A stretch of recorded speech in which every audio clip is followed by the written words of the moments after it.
अब आज हम लोग डिस्कस करने वाले हैं एक्सरसाइज 5.2 के ऊपर, ठीक है ना। और 5.2 पढ़ने से पहले इसका हम थ्योरी समझते हैं, ठीक है। तो थ्योरी में सबसे पहला हम लोगों का जो पॉइंट होगा वो होगा अवकलन। अवकलन क्या चीज? अवकलन, ठीक है ना। अवकलन या अवकलज, अवकलन या अवकलज, ठीक है। इंग्लिश में इसे हम लोग कहते हैं डिफरेंशिएशन, ठीक है। डिफरेंशिएशन और डेरिवेटिव, ठीक है। ध्यान दीजिएगा, डिफरेंशिएशन और डेरिवेटिव, ध्यान दीजिएगा। हम लोग अवकलन या अवकलज किसे कहते हैं, ठीक है ना। ध्यान दीजिएगा, पहले इसका हम परिभाषा लिख देते हैं, ठीक है। आप लोग भी नोट्स बनाते चलिएगा, ठीक है। देखिएगा, यदि y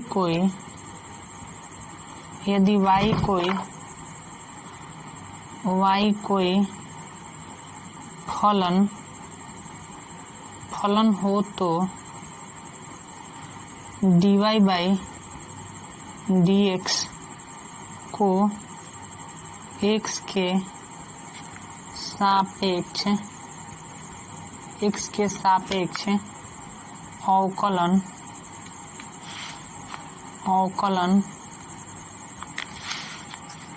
या अवकलज कहते हैं।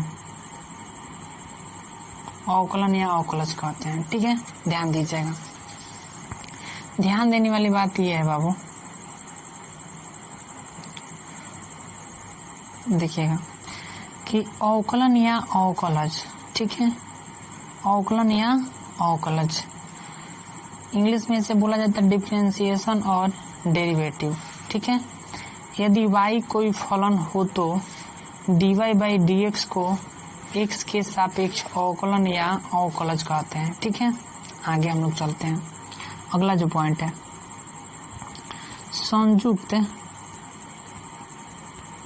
संयुक्त फलन का अवकलज, संयुक्त फलन का अवकलज, डेरिवेटिव ऑफ कंपोजिट फंक्शन, ठीक है। संयुक्त फलन का अवकलज, डेरिवेटिव ऑफ कंपोजिट फंक्शन, ठीक है। ध्यान दीजिएगा कि संयुक्त फलन होता क्या है, ठीक है ना। संयुक्त फलन और इसका अवकलज हम लोग किस प्रकार करते हैं, तो इसके डिफिनीशन के ऊपर हम लोग डिस्कस करने वाले हैं। यदि किसी फलन का अवकलज x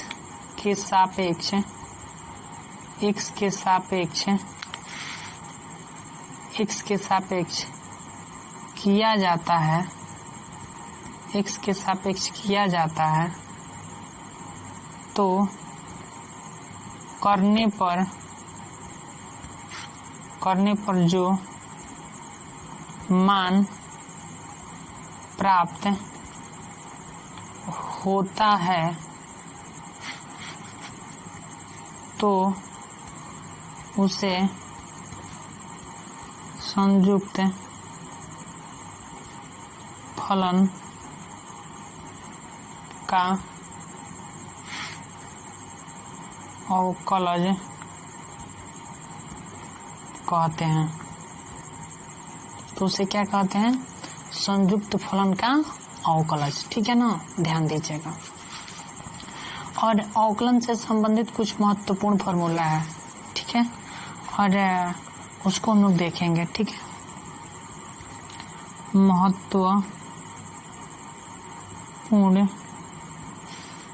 महत्वपूर्ण सूत्र, इम्पोर्टेंट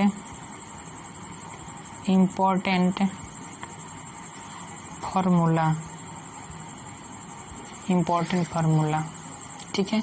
नंबर 1, d/dx, यहाँ पे sin x, इसका अवकलज जो होता है वो cos x होता है। दूसरा नंबर फार्मूला, d/dx, यहाँ पे cos x रहा है तो इसका जो फार्मूला होता है वो माइनस sin x होता है। तीसरा नंबर, d/dx, यहाँ पे tan x रहा है तो इसका जो फार्मूला होता है वो sec² x होता है। नंबर चौथा, d/dx, यहाँ पे cosec x रहे तो इसका जो फार्मूला होता है minus cosec x into cot x होता है। नंबर 5वीं फार्मूला, d/dx, sec x रहे तो इसका formula sec x into tan x होता है, ठीक है। आगे हम लोग चलते हैं, देखिएगा। नंबर 6वां जो फार्मूला है वो है d/dx cot x रहे तो उसका फार्मूला जो होता है माइनस cosec² x होता है। 7वीं नंबर फार्मूला, d/dx x के पावर n रहता है तो इसका फार्मूला n इंटू x के घात n-1 होता है। n को यहाँ पे रख देते हैं, ठीक है, और यहाँ पे x के घात n-1 यानी n में से 1 को घटा देते हैं, ठीक है। और सबसे अधिक यूज होने वाला फार्मूला ये है आपका, ठीक है ना।